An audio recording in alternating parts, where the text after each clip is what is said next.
Bienvenidos a nuestro segundo capítulo de El apego seguro durante la infancia. Hoy está con nosotros la licenciada en psicología, Marcela Hernández. Marce, muchas gracias por aceptar nuestra invitación. Hola, ¿qué tal? Buenas tardes. No, al contrario, Gaby, gracias por invitarme a compartir estos conocimientos que son muy interesantes y muy necesarios para que los tengamos. Sobre todo cuando somos papás o planeamos ser papás, porque pues ya que no quiera es su decisión, ¿verdad? Pero son muy importantes y queremos que nos compartas, Marce, ¿qué es el apego seguro? Sí, ahorita que decías que, sobre todo para los papás, creo que para los papás y para cualquier persona que esté en contacto con niños, ¿verdad? Bueno, con cualquier ser humano, porque ahorita platicando del apego nos vamos a ir dando cuenta de cómo ese primer contacto repercute en nuestro desarrollo. Bueno, pues mira, el apego seguro es ese primer vínculo que se da entre el cuidador primario y el bebé. Ese cuidador primario, pues, generalmente es la mamá, pero puede ser la mamá, la abuelita, las personas que están en una guardería, en un hogar de niños. Entonces es ese cuidador primario que tiene el primer vínculo que hay del bebé con esos cuidadores. Y el apego seguro, ese es el apego. Y el apego seguro es aquel que se da satisfaciendo esas necesidades no solo físicas, sino también emocionales. Porque generalmente pensamos, o se cree, que el buen desarrollo, por ejemplo, de un bebé recién nacido, se va a dar a través de, pues, de darle su alimento, de cambiarle su pañal, de que esté físicamente bien. Pero en el apego nos damos cuenta que también estamos hablando de un vínculo emocional. Entonces, ese vínculo emocional es ese contacto, ese estar, se dice que es estar receptivo a las necesidades emocionales del bebé. Y para que esto se dé, pues también el cuidador primario tiene que estar en contacto con sus propias emociones. Entonces ese apego seguro se va a dar cuando esa persona que está cuidando sea receptivo a las necesidades y las puedas ir satisfaciendo. Oye, Marce, eso es muy importante porque no solo es como dar el apego seguro, sino también tú en tu persona decir, bueno, ¿tuve un apego seguro o no tuve un apego seguro? Y si no, ¿cómo lo sanamos?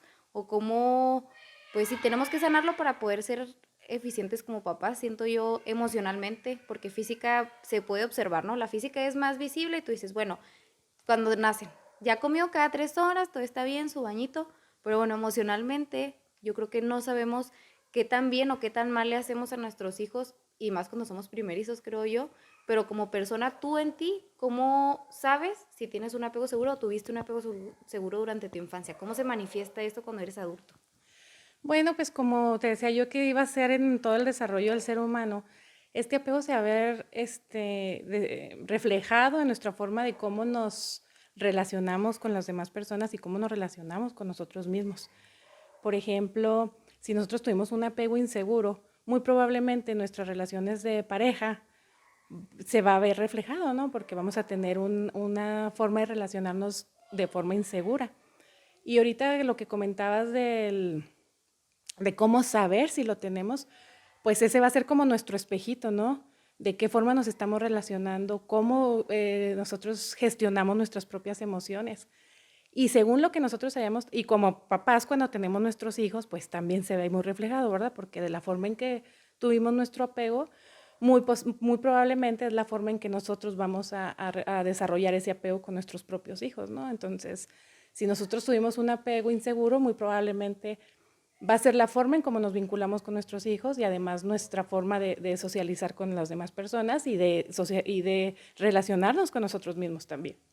Bueno, por ejemplo, ahí entraría las relaciones, no está bien dicho, pero eso es como lo más coloquial, las relaciones tóxicas, que dices, es súper celosa o que sentimos que nos van a abandonar. A mí me pasaba, por ejemplo, con mi esposo y estuvo muy padre porque lo trabajó y supimos de dónde venía, de un abandono y a veces ni siquiera es abandono físico. Por ejemplo, yo lo sentí cuando mi mamá tuvo a mi otra hermana, somos 10 años de diferencia y yo sentí un abandono, no físico porque la tenía, pero sí fue como, ya yo me hice más a mi papá, entonces mi papá me cuidaba, mi papá me llevaba a mis partidos y todo, y mi mamá, ahora la entiendo, ¿verdad? Porque así mamá y digo, está bien cañón ser mamá, pero en ese momento pues yo lo sentí como un abandono. Entonces yo creo que eso también es muy importante decir, de identificar en dónde decir, bueno, esto yo creo que esto no es como muy sano, entonces ¿cómo lo trabajamos? Yo detecté que mi apego no fue seguro, por ejemplo, en cierta parte de mi infancia.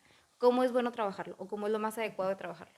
Bueno, mira, primero, Gaby, me gustaría platicar un poquito de, bueno, ya hablamos del apego seguro, que te decía yo que es ese primer vínculo que tenemos, entonces, cuando nuestro cuidador primario está emocionalmente bien, cuando está receptivo, cuando puede darte ese vínculo seguro, va a haber ese contacto físico, va a haber ese abrazo, va a haber ese apapacho, va a haber esa arrullada, va a haber ese contacto visual que te habla, que sabe lo que necesitas y entonces ese bebé va a tener la seguridad de que ahí está algo o alguien que lo puede cuidar y eso lo hace sentirse protegido, ¿no? Entonces, el apego inseguro, hay dos tipos de apegos. Está el apego evitativo y el apego ansioso. Entonces, este apego ansioso es ese apego que es algo de lo que tú mencionabas, ¿no? De cuando estoy muy insegura, no me siento celosa, siento que me van a abandonar, porque de alguna manera cuando yo tuve esa necesidad no se me dio ese vínculo, ¿no? Entonces esa mamá a lo mejor estaba en momentos presentes y en momentos no estaba presente y no me refiero físicamente, sino bueno, también físicamente, ¿verdad? Pero también emocionalmente, porque muchas veces está presente, pero no se está presente emocionalmente y entonces no logramos leer las necesidades del bebé porque estamos también fuera de nosotros emocionalmente y entonces ese bebé va creciendo con ese apego inseguro sintiendo que no está esa protección, que no está, entonces se crea todo este sentimiento pues, de abandono, de inseguridad. Y en el evitativo es un apego que va más relacionado con el rechazo, con no solo con que mamá está y no está, sino que además se siente como cierto rechazo. Y volvemos a lo mismo, esto puede partir mucho también de cómo la mamá, o bueno, voy a hablar de cuidador primario, está haciendo ese contacto, ¿no? O sea, ¿qué tanto está haciéndolo desde un lugar de rechazo y qué tanto está siendo receptivo y está pudiendo resolver esas necesidades que está teniendo el bebé? Bueno, Marce, si quieres, mejor ahorita retomamos la pregunta de cómo sanarlo. Me pareció súper importante y muy interesante resaltar el experimento que nos compartías antes de entrar al aire, de cómo puedes identificar el apego seguro, que nos comentabas que esos son los primeros años de vida. Entonces, ¿cómo en ese experimento se dio a conocer el tipo de apego que tenía cada niño? Platícanos de ese experimento.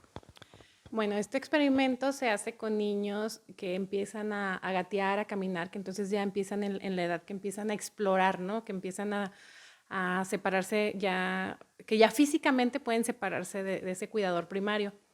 Entonces, cuando los dejaban en una habitación, estaban jugando ese cuidador primario, que en ese caso del estudio se hicieron con mamás, la mamá con el hijo, entonces estaban jugando y le daban de repente se salía la mamá del lugar, entonces duraba ciertos minutos y regresaba. Todos los niños cuando se dan cuenta que la mamá salió, van a llorar y van a buscarla, pero cuando la mamá regresa, cuando hay un apego seguro, la mamá lo reconforta, lo abraza, lo toma en brazos y el niño muy pronto se calma, regresa, porque tiene ese apego seguro donde hubo ese vínculo, donde se cumplieron esas necesidades, entonces es muy fácil que él se vuelva a sentir seguro. Y cuando hay un apego inseguro, sale la mamá, regresa después de unos minutos, el niño está llorando, lo toma en brazos y el niño sigue llorando y sigue llorando y sigue llorando y le cuesta mucho trabajo regresar porque no confía en ese cuidador, o sea, no sabe si va a volverse a ir, no sabe si, o sea, es muy difícil para él regular esa emoción nuevamente por esa inseguridad que se creó. Y en el evitativo sale la mamá y el niño no, en ese apego, no, ni siquiera se da cuenta, no se percata de eso y regresa después de algunos minutos y el niño siguió jugando como si no estuviera el cuidador, la mamá en este caso. Entonces muchas veces esto se califica como hasta es un niño muy independiente o es un niño muy seguro porque no necesita a su mamá, pero en realidad en esa edad lo esperado sería que buscara a su mamá, pero como se acostumbró a ese apego evitativo en donde no estaba presente, donde había rechazo, entonces en realidad el niño se acostumbra y se desconecta de sus emociones, entonces ya no busca a esa mamá porque en realidad todo ese tiempo no estuvo presente ese apego. y se hacen estudios después de que hay una situación de estrés con ese niño, el que no demuestra, el que no llora, no quiere decir que sea algo positivo, sino que más bien está como desconectado de sus emociones, pero hay un nivel de estrés muy, muy alto. Nos platicabas ahorita y eso me llama la atención, el término de desconexión emocional. O sea, ¿en qué sentido? Por ejemplo, ese niño pues está pequeño, ¿verdad? Tú dices, bueno, a lo mejor parece como que no siente. Pero si lo traemos al presente, ¿cómo será? O sea, ¿cómo es la persona en sí que pasó por esa desconexión? Por ejemplo, ahorita decías, bueno, se hacen estudios posteriores y es súper estrés, pero ¿cómo se manifiesta? Entonces ya regreso yo a la pregunta de cómo lo trabajamos ya cuando somos adultos para sanar nuestro desapego, bueno, no es desapego, es apego, el apego seguro que no tuvimos, o cualquier tipo de apego que hayamos tenido, pero cómo lo traemos y cómo lo trabajamos ahorita. Primero que nada lo vamos a concientizar en la forma en cómo nos relacionamos, tanto con nosotros mismos como con los demás. Es más fácil darnos cuenta cómo nos relacionamos con los demás porque vienen siendo como nuestros espejos, ¿no? Como que regularmente no sabemos cómo nos relacionamos con nosotros, pero es muy fácil saber cómo te relacionas con el de enfrente. Entonces, hablando de un apego inseguro, vamos a tener personas, como tú lo mencionabas hace rato, que tienen inseguridad con la pareja, que tienen inseguridad que se vaya, que tienen miedo a perderlo, que tienen miedo al abandono. En un apego evitativo se van a encontrar personas que les cuesta mucho involucrarse emocionalmente, o sea, personas que no quieren tener una relación donde haya una cuestión emocional, ¿no? O sea, ese desconecte emocional que hablaba yo. El conectarnos con nuestras emociones y reconocer lo que estamos sintiendo nos lo da mucho ese primer contacto que tenemos con ese cuidador primario, que está presente como para nutrir, contener, cuidar.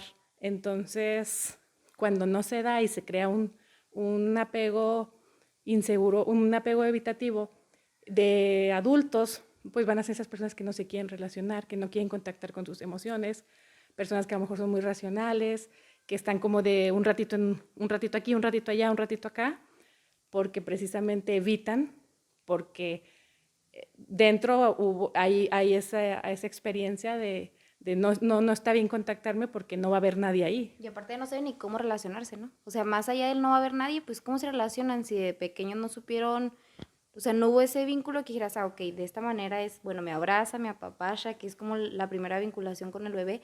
Entonces ya de adultos, pues no han de saber ni cómo realmente demostrar hasta afecto. No sé, me figura que he visto varias películas que estás viendo y dices, "Ah, desgraciado, o sea, no lo puede demostrar ni con un abrazo o algo", pero realmente pues va más allá, ¿no? De todo lo que hemos vivido desde que somos bebés. Y eso sí es bien interesante porque muchas de las fuentes o teorías de la psicología pues te habla más de la hora, de lo que estamos viviendo, del síntoma, de lo que tú quieras, y hacen a un lado esa parte del inconsciente o de lo que pasó en nuestra infancia y como dices ahorita desde los primeros meses, inclusive desde el embarazo.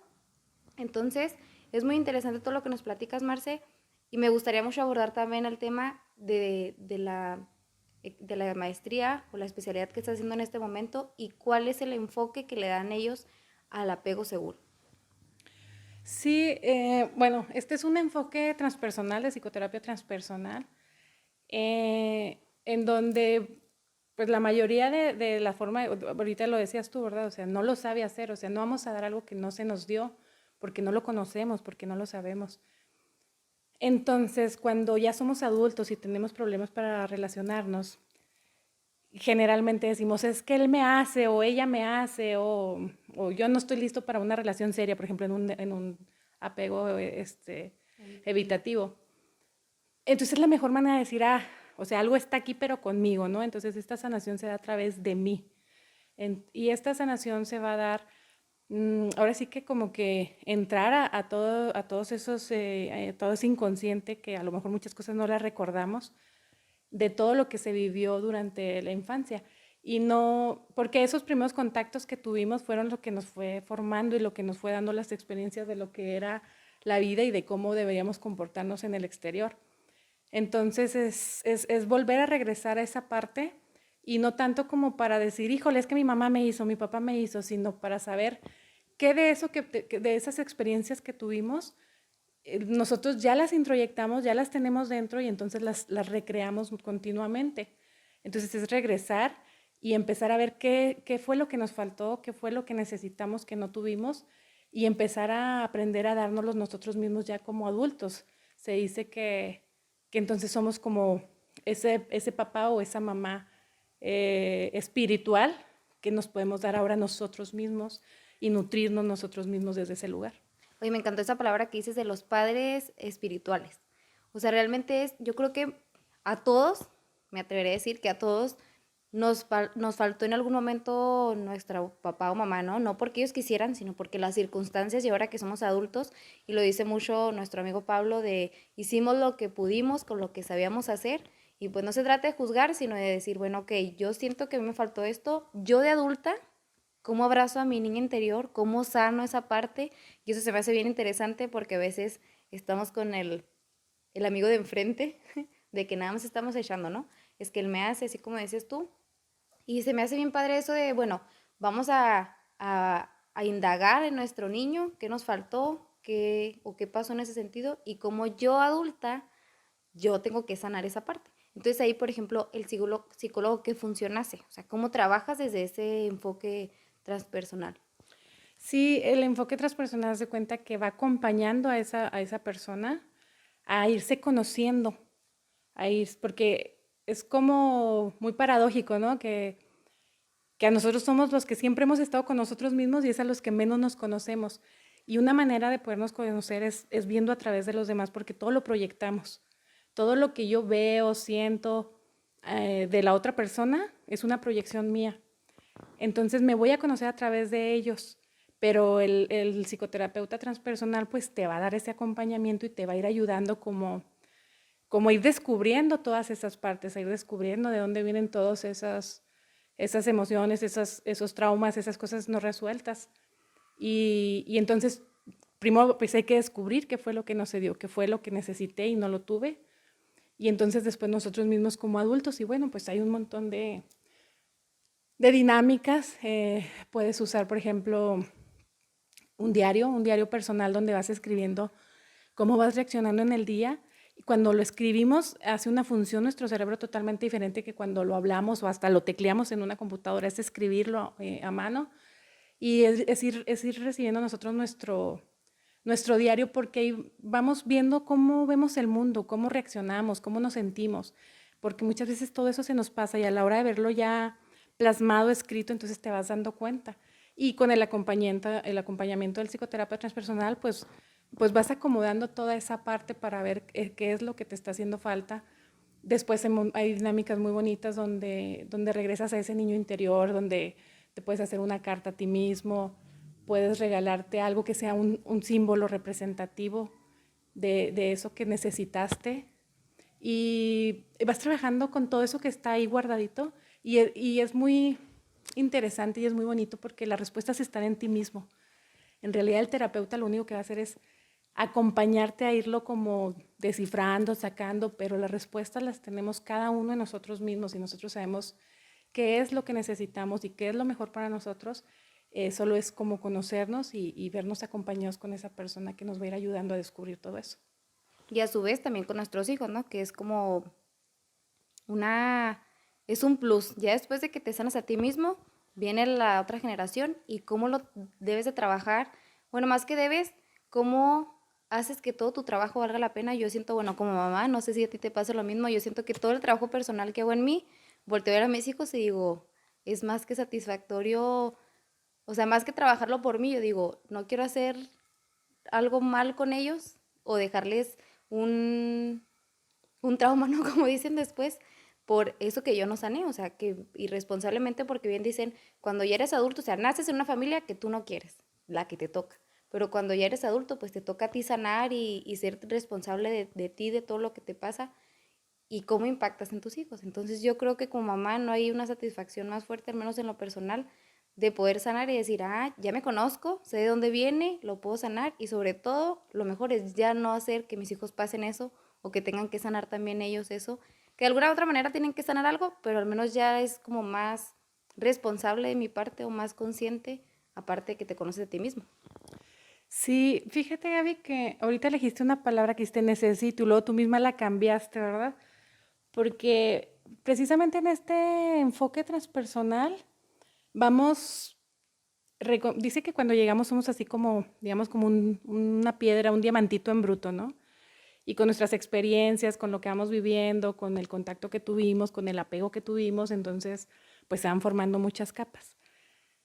Y en la psicoterapia transpersonal lo que buscamos es ir quitando esas capas para llegar como a ese diamante. Y lo menciono porque usamos mucho las palabras necesito, debo, pero esas palabras vienen precisamente de nuestros introyectos, que son como las experiencias que tuvimos con nuestros padres, de nuestro contexto, de las experiencias que tuvimos con maestros, con la sociedad, con todo. Entonces, terminamos viviendo una vida que realmente no es precisamente la que nosotros estamos eligiendo. Entonces, por eso a mí me gusta ahora como quitar esa palabra de necesito o debo por una elijo. Y sí, forzosamente cuando nosotros vamos recuperando esa esencia, ese self, le llaman en esta psicoterapia, entonces vamos eligiendo lo que realmente nosotros necesitamos, lo que realmente nosotros queremos, y eso viene desde un lugar muy profundo de nosotros mismos. Y conforme lo vamos logrando y nos vamos encontrando, por supuesto que vamos transmitiendo a los demás, sobre todo pues, con los que nos relacionamos tan cerca como son nuestros hijos. Y sí, yo creo que todos los padres o la mayoría de los padres quisiéramos dar lo mejor, como lo quisieron hacer también nuestros padres, ¿no? Y ahora sí que hubiéramos querido ser perfectos y traer un manual y no sé. Pero eso es parte de lo que trabajamos en la psicoterapia transpersonal también, de quitarnos ese debo ser un padre perfecto. Porque además es algo como que no terminamos de conocernos, yo creo que ni en toda la vida. Entonces es algo que es un constante aprender, un constante darme cuenta, un constante conocerme, un constante estar descubriendo cosas. Y conforme las voy descubriendo y las voy, más que sanando, yo diría transmutando, entonces las voy a ir también compartiendo, ¿no? Con nuestros hijos, con nuestros. Entonces, aquí creo que la elección de responsabilidad más de que, híjole, tengo que ser un buen padre, sería, tengo una responsabilidad bien fuerte conmigo mismo, de conocerme, de transmutar lo que tengo que transmutar para no ir inconscientemente dañando a los que están enseguida, sobre todo cuando son nuestros hijos, ¿no? Por eso a mí se hace muy padre platicar del apego, porque, por ejemplo, tenemos creencias que vamos cargando, como, es que los niños se embrasilan, es que no lo toques tanto, es que todo ese tipo de cosas. Porque duermen en su cuna, ¿no? Desde bien chiquitos. Entonces, todo eso, el apego es muy bonito conocerlo porque entonces te empiezas a romper con muchas creencias y empiezas a saber que el bebé en ese momento necesita eso. Hay diferentes etapas del desarrollo en donde vamos cambiando esas formas de vincularnos, pero cuando está el bebé, eso es precisamente lo que le va a crear seguridad, ¿no? Lejos de lo que creemos que déjalo porque así se va a hacer más seguro, que duerma en su cuarto porque se hace muy seguro. Y a lo mejor no tanto dependiera, estaba escuchando un artículo muy padre donde decía, o sea, me preguntan mucho si tiene que dormir en mi cama, si tiene que dormir en su cuarto, si tiene que dormir en mi cuarto. Y en realidad no importa tanto eso, sino qué tan presente estoy emocionalmente yo y qué tanto acudo cuando él necesita que yo esté ayudándolo. Y eso es lo que se va a ver reflejado como adultos, y creo que todos tenemos algo que transmutar porque al final del día somos todos seres humanos y todos de una u otra forma cometemos errores en la crianza, y entonces nos toca aprenderlas y transmutarlas y ser nuestros propios padres de crianza y espiritualmente de lo que realmente necesitamos. Marcela, pues muchísimas gracias. Estoy encantada con nuestra plática, que más que entrevista fue una plática muy amena. Y lo personal, como mamá y como mujer, me dejas muchos aprendizajes y mucha tarea. Entonces estamos muy agradecidos. Espero tenerte en más podcasts y otros temas que vamos a ir tocando. No sé si quieras dar algún otro comentario o algún consejo o algún, ya para cerrar. No, gracias primero a ti, Gaby, por invitarme, por dejarme compartir esto. Y pues no, quisiera resumir de la importancia de lo que tiene el apego desde pequeños y cómo se refleja en nuestra forma de relacionarnos con nosotros mismos, con los demás, y cómo la importancia de siempre estar pues enfocados en nuestro propio crecimiento, en nuestra propia transmutación para poder entonces poder dar ese apego, ¿verdad? Porque a lo mejor lo podemos entender en teoría, pero si yo todavía tengo un montón de cosas emocionales, pues va a ser bien difícil que yo se lo pueda transmitir a esos niños que estoy cuidando. Sí, también, de hecho, rescatábamos eso de también es muy importante este tipo de pláticas, por ejemplo, en las casas hogares, en las guarderías, en todos los que fungen como cuidadores primarios, inclusive aunque sean horas. Y qué bueno que lo comentaste, Marce, porque también eso me gustaría rescatar. ¿Cómo, o tú como psicólogo, cómo podemos nosotros poner nuestro granito de arena o sembrar esa semillita del apego seguro en los demás o hasta en la comunidad? A lo mejor no podemos a grandes escalas, pero ¿cómo crees que sería lo más adecuado de trabajarlo, por ejemplo, en lo más cercano que tenemos, aquí en la comunidad, por ejemplo, en las casas hogares y en las guarderías? ¿Qué tan importante? Y en los padres de familia. Es esa plática, ¿cómo crees que sería como lo más acorde de abordarlo? Sí, pues comentar, llevar toda esta información del apego a todos esos cuidadores primarios. Y digo yo, hijo, qué padrísimo, qué importante sería, por ejemplo, a lo mejor alguien que trabaja en una guardería y que dice, bueno, me gusta mi trabajo, es un trabajo muy importante porque cuido bebés, su salud, lo tengo que entregar a su mamá sano, comido, cuidado. Pero si además entiendo todo esto y lo que esto repercute en la vida de esa persona, de ese niño, ¿no? Entonces dices, híjole, pues mi trabajo aparte es súper importante, ¿no? O sea, de mí depende un montón de cosas y yo voy a poner un granote de arena a una vida, ya no nomás a regresarlo Sano y salvo. sano y salvo, exacto. Entonces, sí, pues hoy en día muchas mamás trabajamos y hacemos uso de las guarderías, por ejemplo. Entonces, esas personas que los cuidan muy bien, los alimentan y todo, que tengan conocimiento de todo esto que es también ese contacto emocional, de, esa, de ese vínculo que no solo es cuidarlos físicamente y que cómo eso es tan importante y cómo nosotros aportaríamos tanto a ese niño en un futuro. Muchísimas gracias, Marcela. Y creo que es un tema que deberíamos abarcar como en 20 podcasts porque está súper interesante, pero nos dejas con un gran aprendizaje y sobre todo, pues a lo mejor otra idea de lo que es el ser el cuidador primario, de la importancia que es, es bastante, creo yo, pues son como los primeros años, ¿no? O sea, es lo básico. Entonces, muchísimas gracias por tu tiempo, gracias por recibirnos y esperemos que esta semillita que nos deja se siembre en muchos papás y en muchas personas para su crecimiento y la mejora de la sociedad en sí. Sí, no, gracias a ti, Gaby, lo comparto con mucho cariño porque en su momento muchas de estas cosas yo no las supe y me hubieran encantado saberlas. Y como te digo, todos vamos aprendiendo y vamos entendiendo muchas cosas y cuando ya las sabes, pues es súper bonito poderlas compartir porque a mí me hubiera encantado conocerlas, que todo se llega en su tiempo, pero a mí me hubiera encantado conocerlas. Seríamos otros, ¿no? Sí, sí, así es, gracias. Gracias, Marce, bonito día.